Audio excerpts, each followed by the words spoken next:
नरेश मीणा का एक बार फिर जाग उठा कांग्रेस प्रेम। सचिन पायलट के पावर में आते ही बनेंगे उनके सेनापति। सचिन पायलट की कोर टीम कांग्रेस के अंदर ही नहीं, कांग्रेस के बाहर भी एक्टिव हो गई है।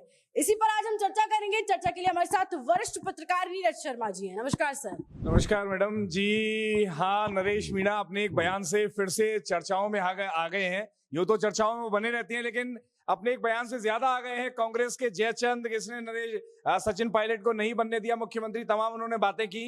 तो हाँ, नरेश मीणा रही, आप जो कांग्रेस प्रेम की उनकी बात कर रही है, तो उस पर अगर कहें तो नरेश मीणा जिस तरह का वक्तव्य अंततः उपचुनाव से पहले कांग्रेस से टिकट मांगने के लिए दिए थे, तो अगर आप उस वक्तव्य को पढ़ती हैं तो उसके अंदर आप एक तरह से खो जाएंगे, और उसमें जबरदस्त कांग्रेस प्रेमी होने की जो ग्लिम्पसेस हैं वो उसमें साफ तौर पर दिखते हैं। 25 वर्ष का इतिहास, 5 पीढ़ियों से कांग्रेस, तो वो तो कांग्रेस प्रेम तो उनके नसों में है, वो तो जागता रहेगा और कभी भी जाग सकता है, वो कोई नई बात नहीं है जी। क्या कोई मुख्य वजह है कांग्रेस प्रेम अचानक से जाग जाने की नरेश मीणा? हाँ, ये चर्चाएं हो रही हैं। देखिए, सचिन पायलट की टीम आप देखिए एकदम से अग्रेसिवली एक्टिव हो गई है, और विशेष रूप से इस अरावली वाले प्रदर्शन को लेकर आप देखेंगे तो सचिन पायलट मेन पिक्चर में दिखाई दे रहे हैं। गहलोत इसमें ज्यादा नजर नहीं आ रहे, हालांकि उसके अपने कारण है, क्योंकि ये पूरा का पूरा जो बीज बोया हुआ है वो अशोक गहलोत जी के हाथ का है। तो इस वजह से भी वो नजरें बचाते हुए दिख रहे हैं। उन्हीं के हलफनामे और उन्हीं की कोशिशों की वजह से मामला कोर्ट में गया, जिस पर सुप्रीम कोर्ट ने कमेटी बनाकर जो फैसला अभी आया, तो वो शुरुआत उन्हीं के समय की हुई है, और ये मामला तभी से बिगड़ा हुआ है। उसके बाद लगातार जो भी सरकारें आई वो दोहन करती रही। खैर, तो असल में ये इसीलिए नजर नहीं आ रहे। सचिन पायलट का जो कोर टीम है, कोर ग्रुप है, वो एकदम से हाइपर एक्टिव हो गया है। सब जगह पर कोशिश की जा रही है, पायलट के पक्ष में बयान जा रहे हैं, उसी से जगह जगह कयास लगाया जा रहा है कि जल्द ही नेतृत्व पायलट के हाथ में दिया जा सकता है। अभी कांग्रेस की जो पायलट की जो असल में टीम है वो कांग्रेस के अंदर ही नहीं है, कांग्रेस के बाहर भी बड़ी संख्या में लोग हैं उनको जो पसंद करते हैं, तो वो सब भी पायलट के पीछे खड़े हुए दिखाई दे रहे हैं। तो हो सकता है कोई बड़ा चेंज हो जी।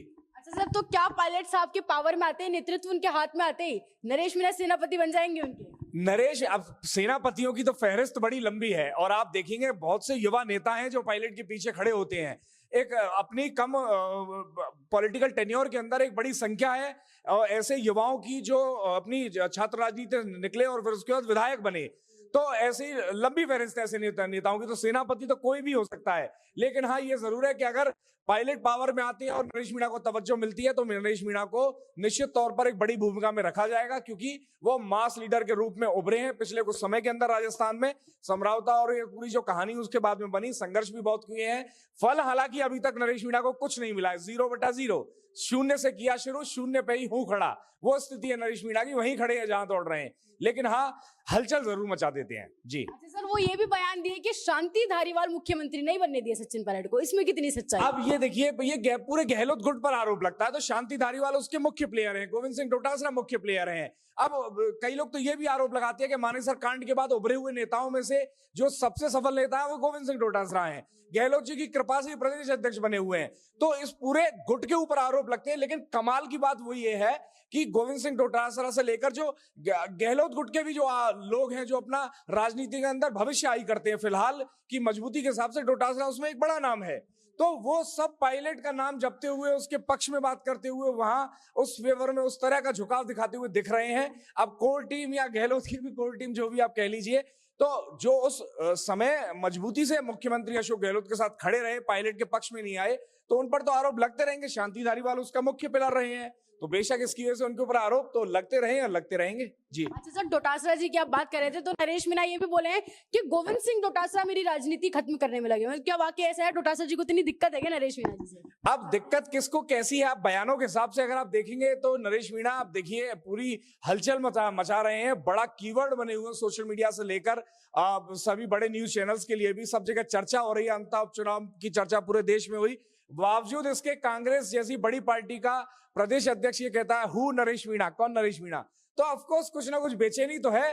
अब कितनी दुश्मनी ये राजनीतिक है, कितनी ज्यादती है, वो एक बड़ा सवाल है। हम कल ही के चर्चा के वीडियो में कहे थे, राजनीति में कुछ परमानेंट नहीं है, नथिंग इज परमानेंट। कल को अगर इन लोगों के अपने मनोरथ साध्य होते हैं तो ये साथ में खड़े हुए तो होकर एक दूसरे की पीठ थपथपाते हुए दिखेंगे। तो वो बड़ी बात नहीं है। पर हाँ, फिलहाल इनके बयानों के हिसाब से तो लगता है कि हाँ, दोनों एक दूसरे को ज्यादा पसंद नहीं करते हैं जी। अच्छा सर, वाकई ही अशोक चांदना जयचंद है सचिन पायलट के लिए, जैसा नरेश मीणा बोले? अब ये कौन जयचंद है आप कहिए? अशोक चांदना एक तो गुर्जर समाज से आते हैं। सचिन पायलट के बाद जो मजबूत स्थिति में पिछली सरकार में, गहलोत जी की सरकार में रहे, वो अशोक चांदना रहे। कंपैरेटिवली सचिन पायलट से ज्यादा मजबूत स्थिति में रहे जब वो मुख्यमंत्री पद से इस्तीफा दे दिए। और अशोक चांदना पूरे लंबे समय सरकार के अंदर कैबिनेट मिनिस्टर रहे, स्पोर्ट्स मिनिस्टर रहे, बड़ा पद रहा, और गुर्जर समाज से भी आते हैं। तो अब जयचंद इसलिए कह रहे हैं क्योंकि वो भी, पायलट भी गुर्जर समाज, चांदना भी गुर्जर समाज, बावजूद उसके वो गहलोत के पक्ष में खड़े रहे। आप ये समझिए, आप जयचंद कहिए या कुछ भी कहिए, राजनीति हितों को साधने का गेम है, समझौतों का गेम है, कॉम्प्रोमाइज का गेम है। चांदना उस समय कैबिनेट मिनिस्टर थे, अगर वो पायलट के पीछे आके खड़े हो जाते तो दूध में मक्खी की तरह निकालकर फेंक दिए जाते। तो अपनी स्थिति को, अपनी पावर को, अपनी व्यवस्था को बनाए रखना भी, जिससे आप समाज का हित भी कर सकते हैं, तो वो समाज के जयचंद हुए। ये चीज इससे तय होगी कि पायलट अपने समय में गुर्जर समाज, वो चांदना अपने समय में गुर्जर समाज के लिए कितना काम किए। इससे तय नहीं कि वो पायलट के साथ खड़े थे या नहीं खड़े थे। पायलट गुर्जर समाज नहीं है, गुर्जर समाज अपने आप में सेपरेट है, तो चांदना उसके लिए कितना काम किया, ये मैटर करता है जी। बहुत शुक्रिया सर आपकी राय के लिए। आप क्या सोचते हैं इस पूरी बातचीत पर? कमेंट सेक्शन में आपकी राय जरूर बताएं और ऐसे जुड़े रहें राजस्थान के साथ।